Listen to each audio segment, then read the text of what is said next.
Bom, sobre a Grécia Antiga. Bom, ela é uma influência até hoje, nos nossos tempos. Todo mundo já ouviu falar dos Jogos Olímpicos, né? Uma invenção dos gregos. Também na mitologia, que aparece em diversos jogos, livros, filmes, a maneira como se contar a história, o teatro, uma invenção grega, os modelos de escultura são invenções gregas, o que a gente acha como padrão de belo, né? Então a gente vai ter toda uma formação cultural derivada ali dos gregos. Tá? Bom, a Grécia não existia como um país. Ela era formada por pequenas cidades, chamadas cidades-estados. Cada cidade tinha uma independência, um governo próprio, um deus próprio, uma economia própria. Não havia uma capital, nada disso. Então cada cidade era independente de si, era chamada cidades-estados. Mas havia alguma coisa que unia todos eles. Principalmente a mitologia, que era uma espécie de religião, né, que falava sobre os deuses gregos, que até hoje são conhecidos. Nos influenciou até hoje, por exemplo, os planetas, com exceção da Terra, todos os outros planetas têm o nome dos deuses que surgiram lá na Grécia. E principalmente uma língua em comum, todos eles falavam o mesmo idioma. Uma característica na economia era a utilização da mão de obra escrava, então todos os escravos eram a base da economia. Tá?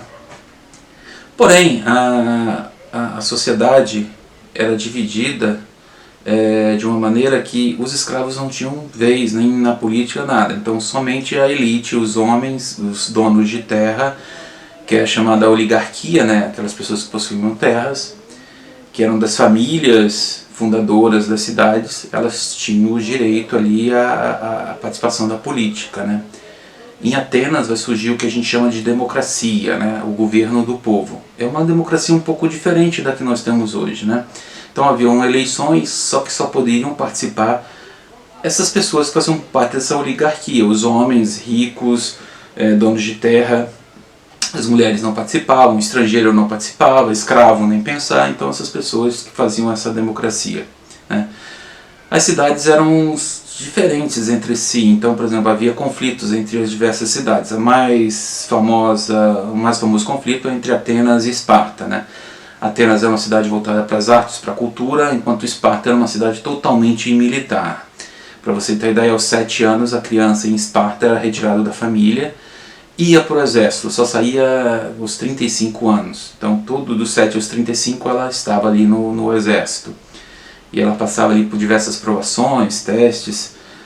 Então era muito diferente. Então Esparta tinha uma maneira de tentar resolver as coisas. Então a gente pode até pensar hoje, há duas maneiras de resolver um conflito. O modelo espartano, que é na guerra, na força, ou o modelo ateniense, que é no diálogo. Não quer dizer que uma é melhor que a outra, às vezes a força é necessária, às vezes o diálogo é necessário, mas são visões de mundo um pouco diferentes. Né? Bom, eles tinham essa união apenas entre cidades-estados com conflitos. Né? Um conflito muito famoso é contra os persas. Né? Então, é um conflito entre o Ocidente e o Oriente. A civilização persa, ao tentar invadir ali Roma por diversas vezes,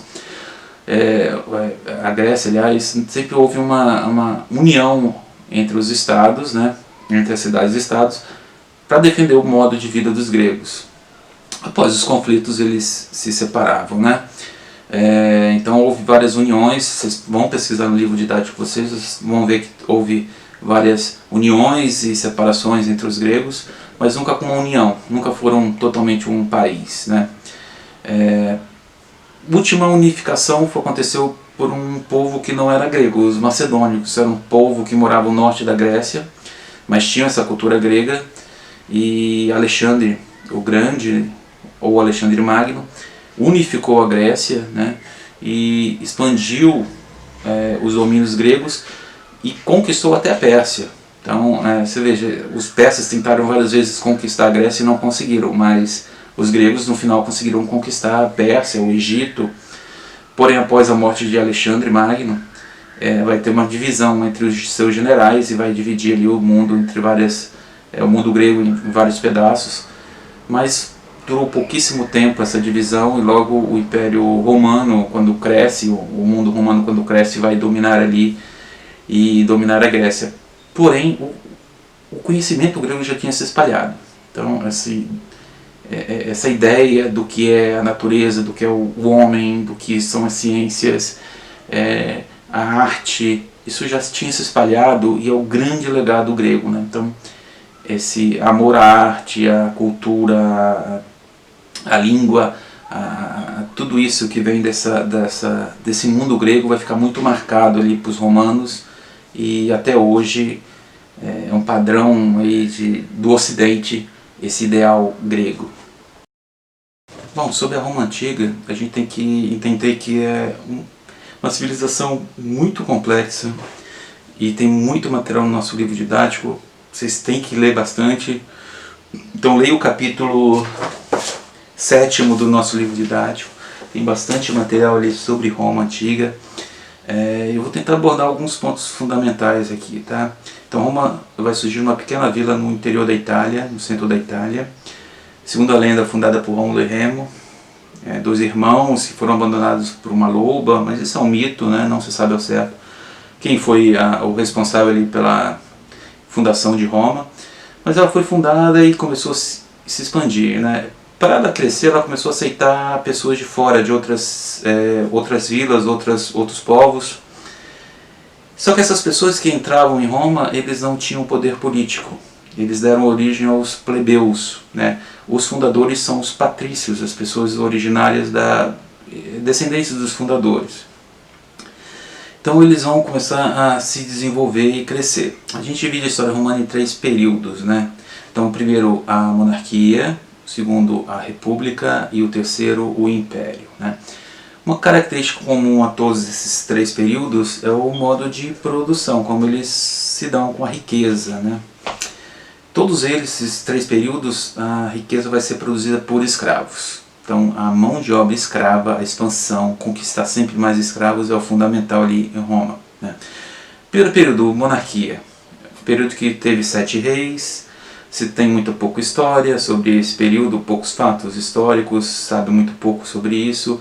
Mas é um período que eles vão se expandir e conquistar a região da Itália, aquela botinha que forma a Itália hoje.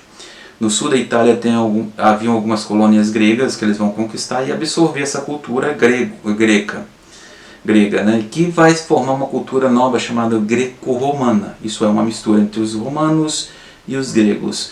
Os romanos vão absorver os mesmos deuses, vão só mudar de nome. Então Afrodite vai virar Vênus, Ares vai virar Marte. Então os deuses são os mesmos, só muda o nome, mas a história é muito parecida. Então, segundo os gregos, segundo os romanos, eles mesmos falavam que eles eram descendentes dos troianos. Vocês se lembram daquela guerra de Troia, né?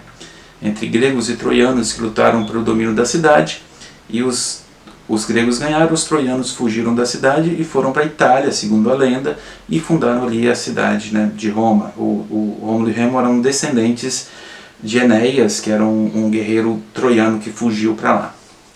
Então, nesse período da monarquia, eles vão se expandir, vão conquistar todo o território, porém vai ter alguns conflitos, principalmente entre plebeus e patrícios, que vão estar ali lutando entre si, e para cada vez ter mais poder entre eles, e vai ter um momento que eles vão expulsar o rei, e o poder passa a ser agora do Senado. Então os senadores vão ter os direitos. Os senadores eram formados na maioria pelos patrícios, né? Em algum momento da história os plebeus começaram a participar também, mas os patrícios que mandavam ali na formação ali do Senado, tá? A república, esse período em que os senadores eram atuantes, foi o período de maior expansão. Eles expandiram e entraram em conflitos principalmente com o povo no norte da África, chamado de cartagineses, né? Os romanos chamavam eles de púnicos, né? Vai ter um conflito entre eles pelo domínio do mar Mediterrâneo, as famosas guerras púnicas, que vão levar mais de um século de guerra. Com a vitória dos romanos, os romanos vão conquistar, vão dominar, e a partir daí todo o mar Mediterrâneo passa a pertencer aos romanos, que eles vão chamar de nosso mar, o mare nostrum, né? Então esse período é um período aí de grande expansão romana, tá?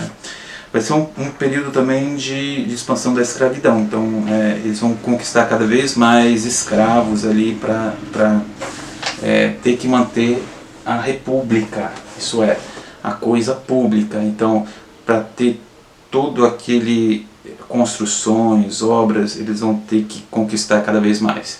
Então Roma se expande, conquista novos terrenos, e toda vez que conquista uma nova província, ele manda para lá uma legião romana, um exército romano. A legião, os legionários são os exércitos que tomam conta das províncias.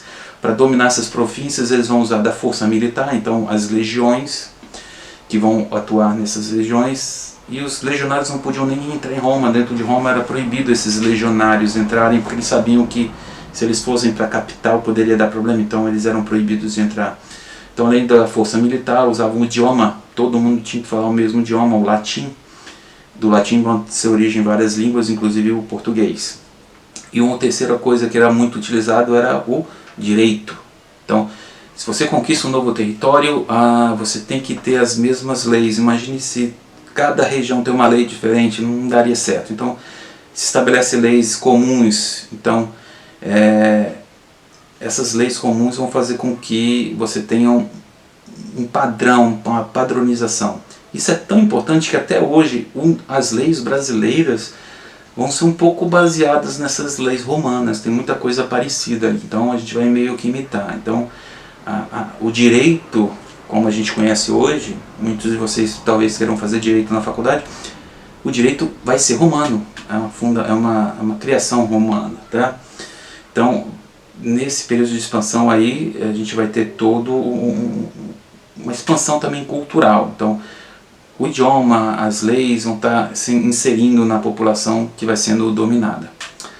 Com o passar do tempo, começa a ter uma série de conflitos, principalmente pela falta de mão de obra. E começa a ter um questionamento também sobre as leis de posse de terra, né? Então começa a se questionar algumas pessoas, principalmente quando eles conquistam novos territórios, esses territórios são dados as terras para os patrícios, e os plebeios falam, poxa, eu também mereço um pedaço de terra, vão ter umas questões agrárias. Então pesquisem no livro didático de vocês, que vocês vão ler sobre a propriedade e a questão agrária na página 108. Então leiam ali, que é muito interessante essa parte, pouco para entender também como funciona até hoje essa questão da terra no Brasil, que também é complicado, né? Então pesquisem.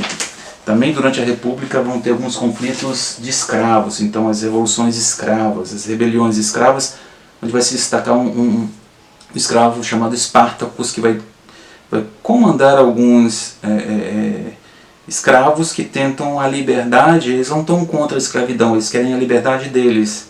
Então eles querem se libertar e ter o direito de ter escravos também. Eles não eram totalmente contra a escravidão, mas eles queriam se incorporar também no sistema. Lembrando, para eles, o importante na época era ter escravos. Escravo era o sistema escravista de produção. Então eles queriam ter escravos também. Então não é diferente. Hoje é o dinheiro que manda, a gente quer ter cada vez mais dinheiro, né? Então lá era diferente.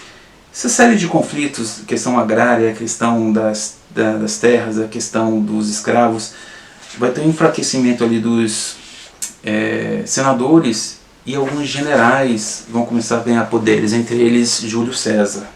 Júlio César é um general que vai ganhar cada vez mais poder e vai se tornar o primeiro imperador. Mesmo que ele não assumiu o título de imperador, ele vai ter essa função de imperador. Ele era general dos legionários da Gália, que é onde fica a França hoje. Como eu falei, os legionários não podiam entrar na Itália, e ele entra na Itália com sua legião. E tem até uma frase famosa que ele fala quando ele cruza a divisa entre a França e a Itália, onde ele fala: a sorte está lançada, né? Então ele entra na Itália e vai lutar ali até que ele se torna o imperador. Então, a partir daquele momento, a Itália passa a ser gerida, Roma passa a ser gerida por um imperador, não mais pelo Senado, tá? Bom, esse período do Império é o período mais importante, porque é o período que vai ter mais grandiosidade, o apogeu romano. É o período que está muito ligado ali à nossa religião, a cristã, já que toda parte do Novo Testamento acontece ali durante o período dos imperadores romanos, né?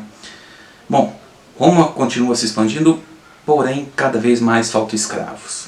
Em determinado momento, quando não conseguem mais escravos, começam a fazer aliança com povos de fora dos limites romanos, que são os povos chamados de bárbaros.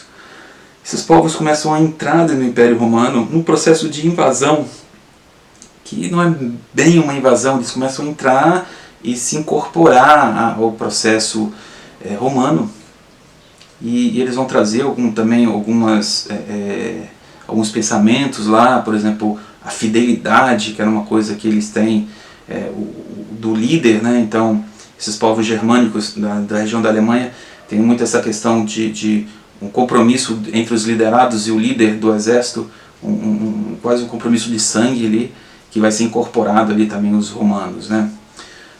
Em determinado ponto da história romana também há o processo de ruralização.